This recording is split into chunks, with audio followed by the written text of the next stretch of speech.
শহরের ইট পাথরের দেয়াল আর যান্ত্রিক কোলাহলের মাঝে যদি এক টুকরো প্রশান্তি খুঁজতে চান, তবে আপনার গন্তব্য হতে পারে নারায়ণগঞ্জের এই আধুনিক উদ্যান।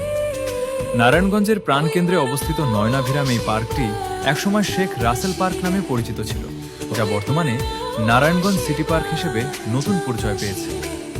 ড্রোন শটে পার্কটির যে সৌন্দর্য আমরা দেখছি তা সত্যিই মুগ্ধকর। নারায়ণগঞ্জ সিটি কর্পোরেশনের উদ্যোগে নির্মিত এই পার্কটি বর্তমানে জেলার অন্যতম প্রধান বিনোদন কেন্দ্র। পার্কটির মূল আকর্ষণ হল এর সুবিশাল জলাশয় বা লেক। লেকের শান্ত জল দর্শনার্থীদের মনে প্রশান্তি এনে দেয়। লেকের চারপাশ ঘিরে রয়েছে সুন্দর ও প্রশস্ত ওয়াকওয়ে, যেখানে মানুষ দীর্ঘ সময় ধরে নিরাপদ পরিবেশে হাঁটাহাঁটি করতে পারে।